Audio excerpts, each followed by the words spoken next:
start with a presentation to us, which clearly I would love to share to everybody post this connection tonight. Great. So thank you so much, Charlotte, for inviting me to speak at this amazing event. I love the name of your event, by the way. You called it Power Hour. And I think what's really interesting is that we were just having a conversation about some of the power issues that you're having there in South Africa, of energy issues. So I think it's really interesting that you named it Power Hour. And of course, what I'm going to be talking about is empowerment. So this word is really relevant for this talk, for our business and so forth. And just as a lead in from that, I thought, isn't it amazing that entrepreneurs, because we're all entrepreneurs here, we're business owners and leaders in our industries, and we actually, if you look at it this way, we are the generators of energy and power in our companies. I don't know if you're familiar with this, but over here, there are a lot of people who have house generators. So, and we purchased one years ago because my daughter has special needs and we need air conditioning. We used to need energy for a pump and oxygen. And so it was really important that if the power went out in our system, that we had our own that we could generate. And so I like that analogy that as entrepreneurs, we are the generators of the power that our community receives. So I think that's really cool. I love plays on words. So I just want to thank everyone who is showing up tonight. And wherever you're from, thank you for taking the time to listen to me, to connect with your community here.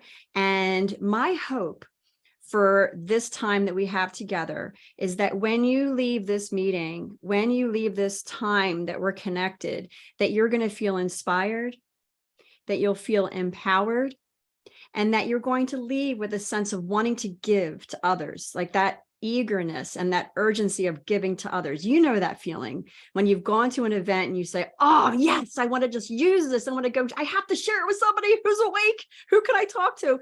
I want you to leave with that. And if there's something that's holding you back from that, I want you to raise your hand. I want you to talk to me. And this can be a little interactive. I'm going to be sharing, my thoughts and things like that. But if there's anything that you have that's on your heart and you want to ask a question, feel free to ask. Okay. This doesn't have to be a preachy lecture. That's not what I'm about. And so the title that I gave, oh, by the way, my name, Lisa Stammer-Johann, it is German. For anyone who wants to know, I married the man. I love him. It's 13 letters long. And I'm actually part German too. I'm more of like a mutt, I'm Irish, Italian, German, and probably a lot more that I don't even know. But I've lived in America all my life. I've lived in New Jersey all of my life. But I've traveled quite a bit as well. I've traveled all over the world. I have yet to be to Africa or South Africa, and I would love to get to the continent. But I've been all over Europe. I've been to Yugoslavia.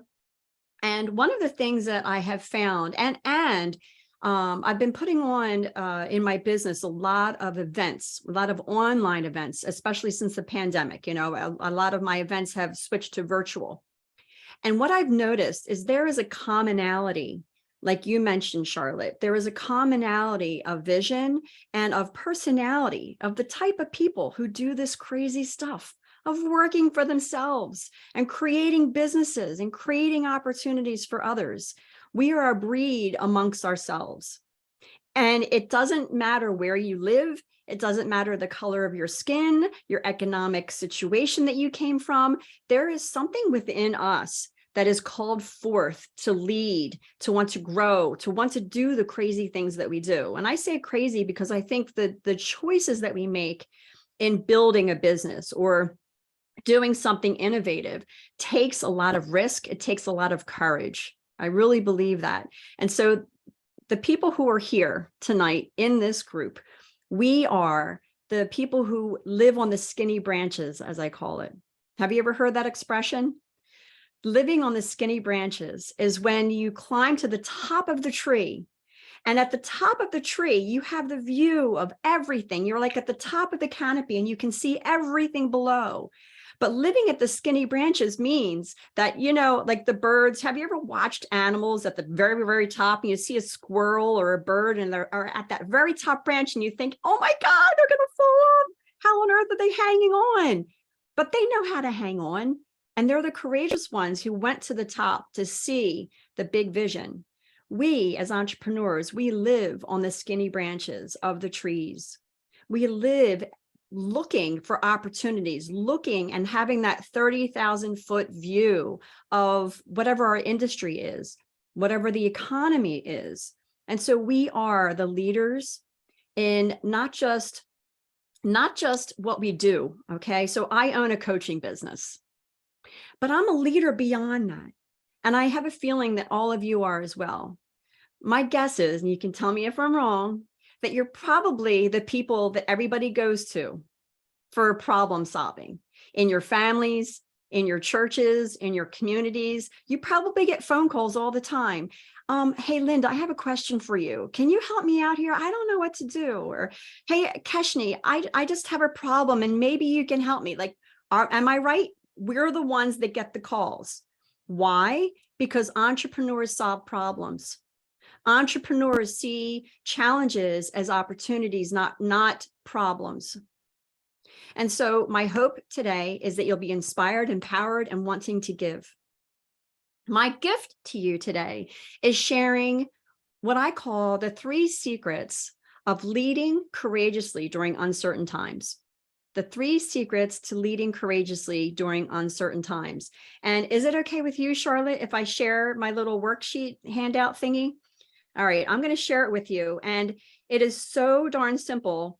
And the reason I'm sharing it with you is because I want you to have like a little take-home thing where you can print this out for yourselves. You can, you can read it, you can throw it away, whatever you choose to do. And by doing so, you're going to be able to have something to kind of follow along with.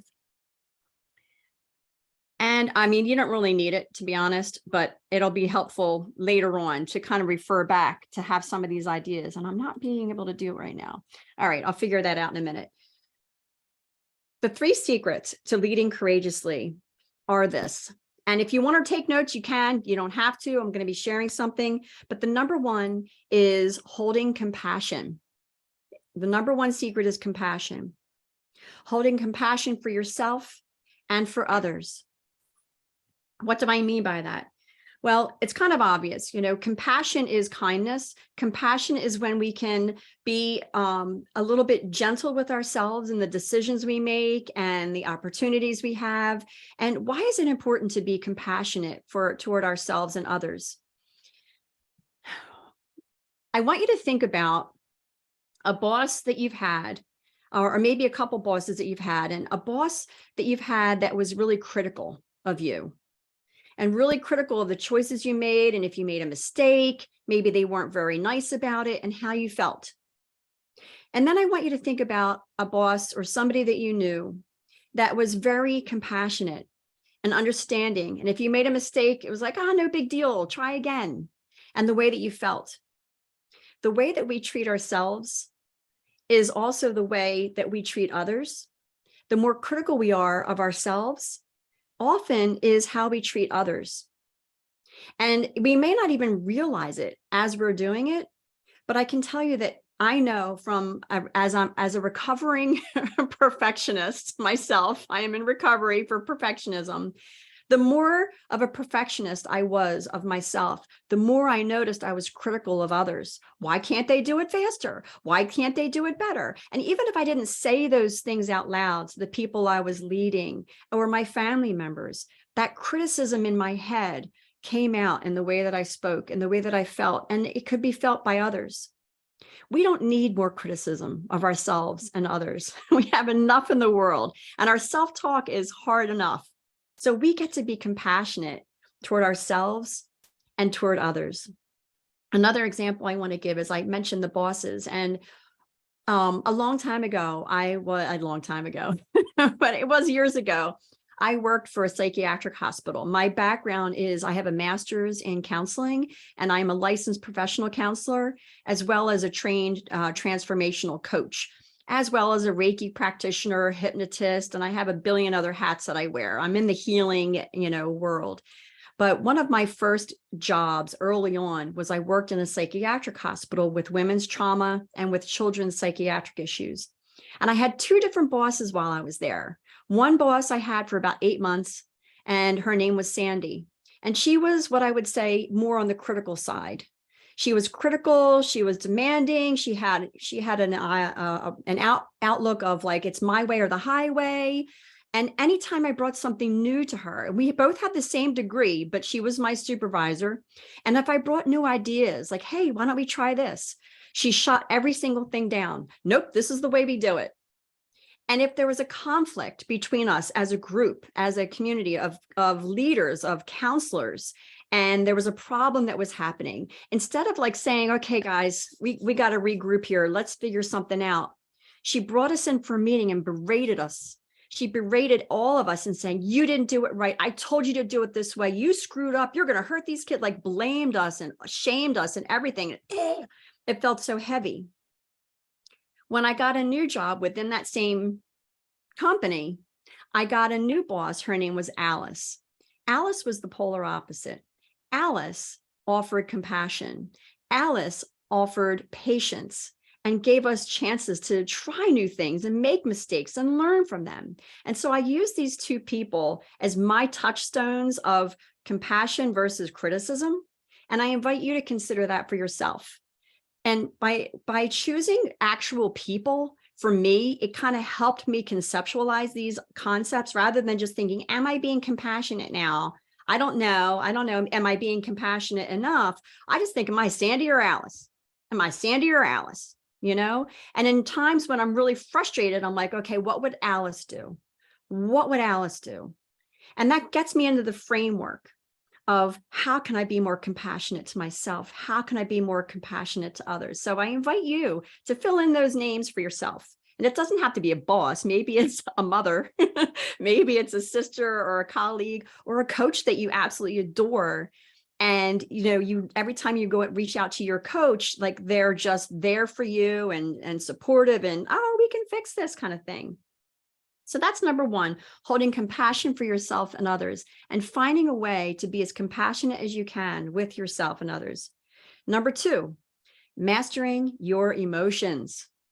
Mastering your emotions is going to help you to lead courageously during uncertain times. And when I use the word uncertain times, obviously, there is never a time in history that is certain, because who the heck knows what's going to happen next? Did anybody predict, 3 to 5 years ago that we were going to be facing a global pandemic? I mean, anybody? I mean, maybe if you have like the power to see the future, like, okay, you have a gift, but I didn't know it. And nobody could predict, even if we knew that it was coming, because we all had a sense in that February, of 2020, here it comes. No one could predict how it was going to affect the world, how it would affect our economy, our energy, our businesses, our mental health. We're in a mental health crisis over here in the States. I don't know about over there, but we are a hot mess over here. And who knew how it would affect us? So times are uncertain all the time. And we get to master our emotions to navigate through it. Because as entrepreneurs, one of the gifts that we have is that we get to create new ideas for things. We get to create how we're going to do things differently. And to be able to do that, we have to master our emotions. I don't know about you, but I know in the beginning, and I'll use the pandemic again because it's a global experience that we can all relate to. But when I first heard about it, my first instinct was, oh my gosh, fear. I had fear. I have a daughter who has special needs. Out of the four of us living under my roof, all four of us have risk factors that could have really impacted us health-wise from COVID. I was scared. I was scared for my health. I was scared for the survival of my actual family. Plus, I had a senior mother who with COPD. I was afraid she was going to die. So there was fear everywhere, right? However, as an entrepreneur, I've been doing a lot of inner work on my emotions.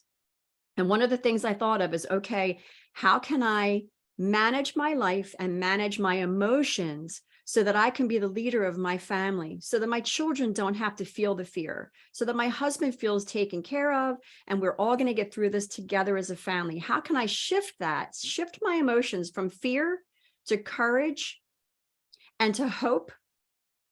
And so that's where I know that managing our emotions is one of the keys. And if you're in this business, you know this already. I'm not teaching you anything new here, but managing our emotions is key to being a courageous leader. And it takes courage to manage our emotions. It takes a heck of a lot of courage to manage our emotions. One example that I can give too with managing our emotions is, I know that I have a lot of people here in the United States who are business owners who live in our local communities. And there were a couple people who I talked to during the pandemic, and I thought, are you nervous about losing your business? Are you nervous about that? And the entrepreneurs that I talked to said, yeah, it was a pain for a couple minutes, but then I talked with a buddy of mine, and we're going to be putting together a new program. I have a friend who lives across the street. He owns a restaurant. They started a takeout business that they didn't have, and everyone seemed to be shifting the way that they felt, the way that they thought, from fear to hope. So from shifting from fear to hope, they could get out of that negative emotion and shift into a more empowering way of seeing things. Which leads me to the third secret, getting comfortable with change, getting comfortable with change. And so number one is holding compassion for yourself. Number two is managing all of your emotions, fear, doubt, lack of confidence, whatever. And the third is getting comfortable with change. As entrepreneurs, you know that things are changing all the time. And especially now, we're reaching in the United States, all that I see all over the news is we're heading into a recession. We're heading into a recession. The global economy is crashing and blah, blah, blah. And end of the world. I don't know if you have headlines like that wherever you are in the world, but there's a lot of doom and gloom, right? And the reality is it's not doom and gloom. It's just change. It's just change. I'm 55 years old.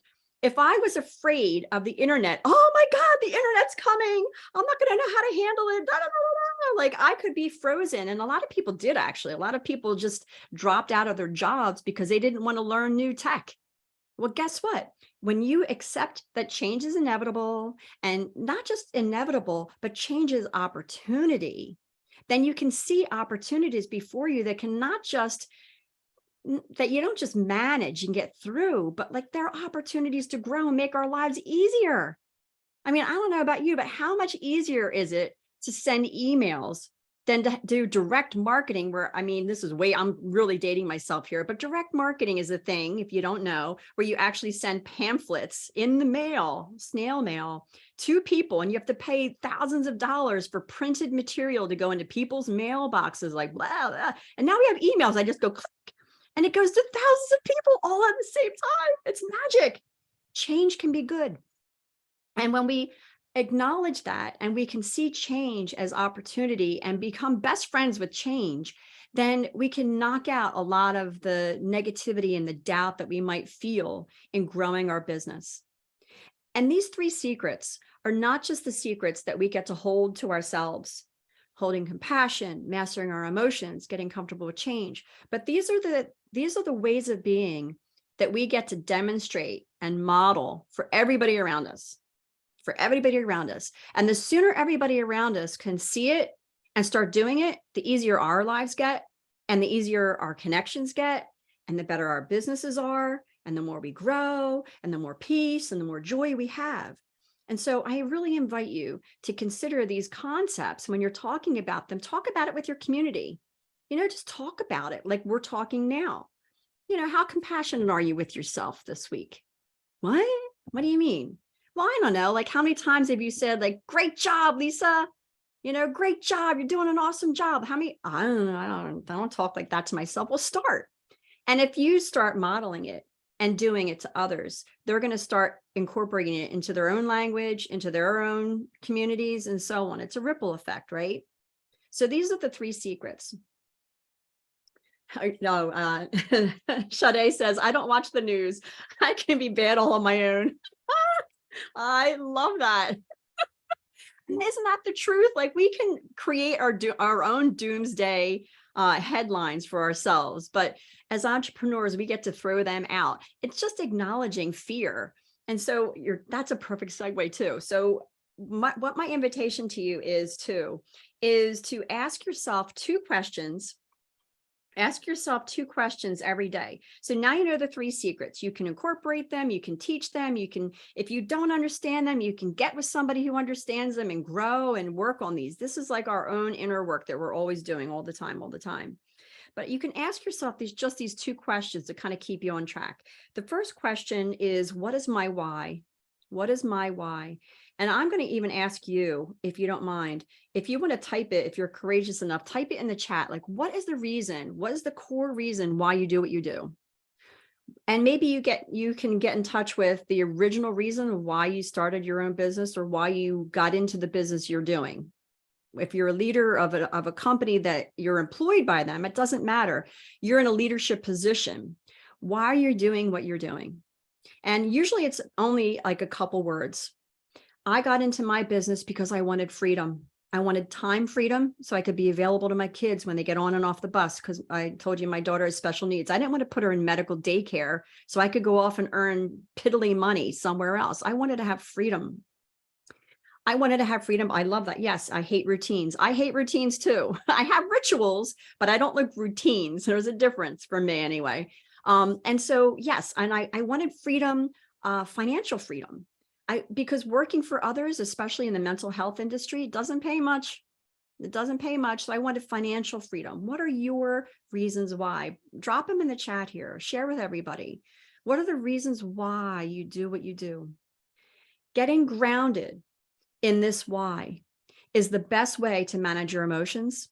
Getting grounded in the reason you do what you do is the best way to gain that confidence, that self-assuredness, that courage, whatever it is. So whenever you feel like you're rocky, maybe you lose a big client, or you're not getting new clients, or you're struggling in your business financially, you have an unexpected expense, whatever comes up, and you feel like you're getting rocked off your foundation, go back to the why. What is my why? Why am I doing this again? And sometimes I'll tell you, I pound my fist. I'm like, why am I doing this? I could be working for somebody else. It would be so much easier, but I wouldn't have my freedom. I wouldn't have financial abundance. I wouldn't have all those things. What is my why?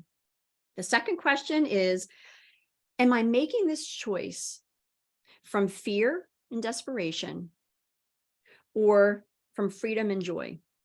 Am I making this choice from fear and desperation, or freedom and joy?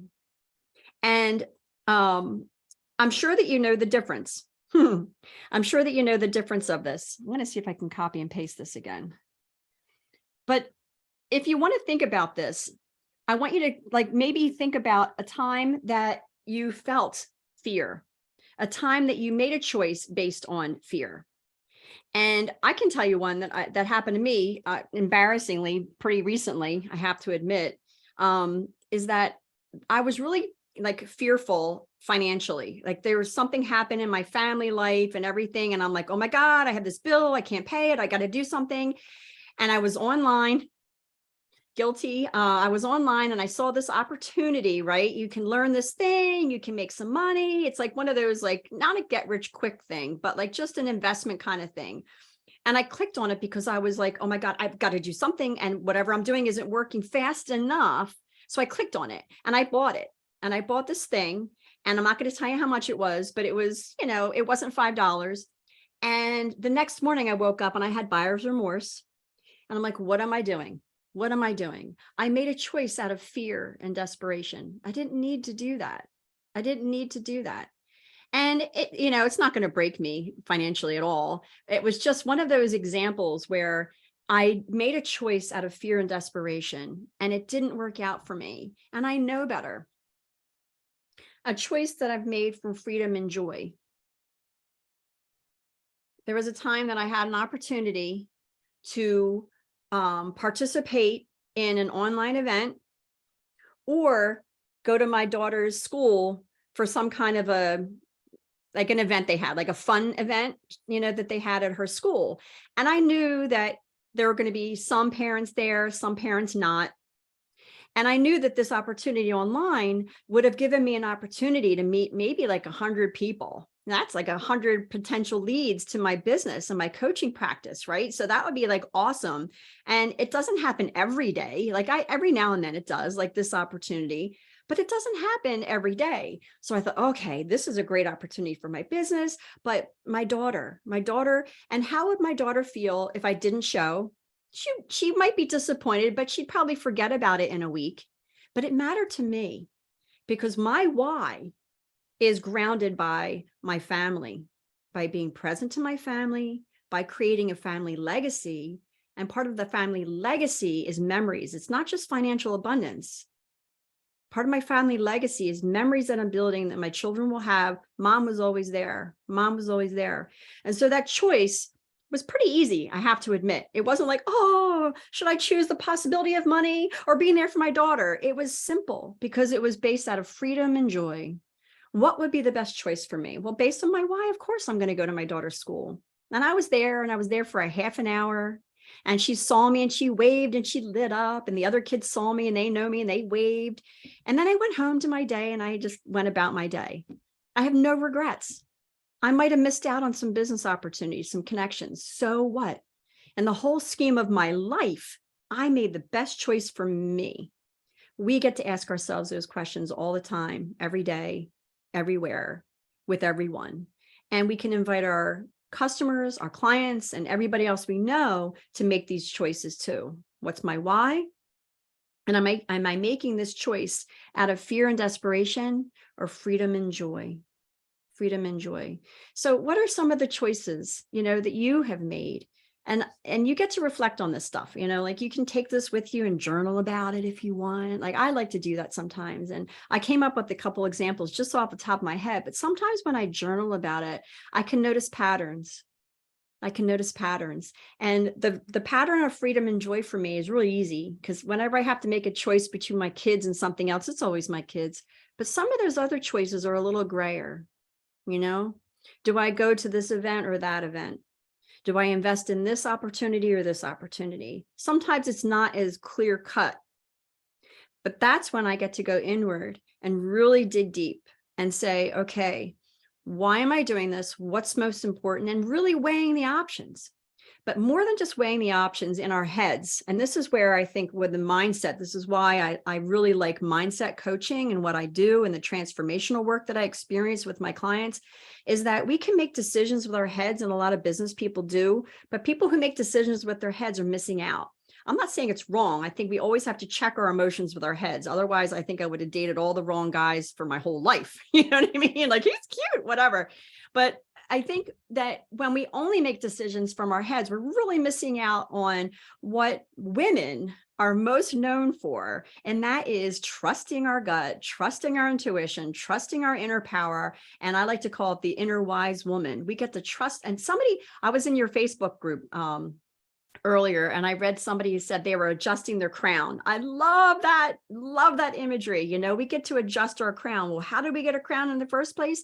Because we are the queens of our own experience, of our own lives. And when we tap into that wisdom by going within, that's when we can discern better, fear or joy. It's not always as simple as just making those quick choices. Sometimes we have to dig deep. Sometimes we might have to phone a friend and say, hey, can I process this with you? Can I talk to a coach, talk to your leader, talk to Charlotte about it, reach out to somebody that you trust and say, I have a big decision I need to make, and I need to get clear about whether it's fear or joy. And I can tell you that you probably already know the person that you would go to for this question. It's somebody you already know. It's somebody that you trust, that you've already gone to. And if you don't have somebody, then go get somebody. I know for myself, it's my best friend. She's got an entrepreneurial mindset, even though she doesn't own her own business. She just has that mindset. And if I go to her with any question like this, she's like, tell me what your choices are. And within, I don't know, 3 minutes of me explaining everything, she's like, I can tell you right now what your choice is. I said, you haven't even listened to the rest of this yet. And she's like, I can just tell by the way you're talking, your energy shifts. You talk about choice A, you're like, da, da, da, da, da, and your voice is up and your energy's high. And you talk about that, she's like, but da, da, da, da, da, da, da, da, and your voice is low and it sounds heavy to me. Do you hear it? And once she points it out, I'm like, oh yeah, you're right. I don't think I heard it myself. So that's why sometimes, yes, exactly. Your vibe attracts your tribe. Absolutely. I agree with that. And our vibe can be heard sometimes through our tribe where we can't hear it. Because I tell you, when I'm in a tough spot and I can't make a good, clear decision and I want to lead courageously and I want to do all these great things, but there's two choices and they're so close to me, they look like they're really close. And either way, it's not going to make or break me. But if I can speak the words or if I can share it with community, and I think what's great is you have a Facebook group too, where you can do this. Hey guys, I have a choice here to make. Help me make this choice. And you can share it with others and they can feel the vibes. They're going to feel it from you. You can make this decision together. We don't ever have to be alone. We don't ever have to make our decisions alone. We don't have to build our businesses alone. In fact, we shouldn't. Any wildly successful entrepreneur has had a powerful team with them, a powerful coach to guide them, and a powerful community that supports them. And so that's my shtick. That's what I have to offer. And here's my invitation for you. When you leave here today, because you're going to be going to bed eventually, right? I mean, it's still kind of early, but eventually you're going to be going to sleep. Before you go to sleep, here's a really cool thing that I do. I'll ask myself a question of something that I'm mulling over, just like we talked about. Maybe it's a problem or a choice or whatever. And I will lay down and close my eyes and do some deep breathing first, almost getting into a meditative state, but I'm about to sleep. And I'll put that question out there in the world, in the universe, whatever you would believe in. And I'll say, what shall I do about blah, blah, blah? And it could be anything. It could be about your personal life or your professional life, and then sleep on it. And then sleep on it, because a lot of times our subconscious mind is going to kick in and you're going to dream about it, or you're going to wake up inspired. There have been so many times, I don't know if this has happened to anybody else, you have to tell me. There have been so many times when I have asked a question to the universe, God, whatever, I go to sleep and I wake up and a song is in my head. Or I notice I get up and I go down to get my cup of coffee and I start, I'm humming something. And I'm like, what am I humming? And it's a song that is an answer to my question. Or I hear the words in my head, go for it, or hold on. Like sometimes it might be something as simple, like I'll hear an 80s song, like hold on. And I'm like, why am I singing that song? I'm like, oh, I asked that question. Should I do it now or should I wait? And it's so simple, but we can listen to ourselves. We can ask for support, and we can always get the questions that we need to make these powerful, courageous choices. But we get to be, as I said in the beginning, we get to be the leaders that lead in these uncertain times. You get to be the ones who are creating whatever you want to create. And the nice thing is about creating that you can't get it wrong. You can't get it wrong, because whatever you create, you're going to test in the real world and you're going to see whether it works or not. And who cares? If it works, wonderful. If it doesn't, so what? You found one way that doesn't work. Being an entrepreneur is the best place to be during any time period, but especially during uncertain times. You've probably heard this a bunch of times, but millionaires are born during uncertain times, during recessions. Billionaires are born during recessions. And so guess what we get to do? We get to capitalize on the idea that we get to innovate in these times and help people, because we're all women. And so it's not just about serving ourselves. We get to help other people rise through this time and help other people get through this recession and look back at this time and go, oh my God, the rest of the world were losing their jobs and failing and losing their houses and crying and everything. And we built this empire of support and encouragement and prosperity and all this wonderful stuff, because we had the vision, we held it long enough, we got enough support to see it to fruition, and we were the ones that rose that, what's that expression? all boats rise with the tide. So we get to be, holding those boats and saying, come on, guys, we're going to do this. We get to be the leaders during this time, the leaders. So I'm excited to be in this community because you're all the leaders. They're going to rise up and make this time one of the best times in our history. It's exciting. It's exciting. So thank you so much for allowing me to be here. And I wish you all well. And I can't wait to see what you create in 2023.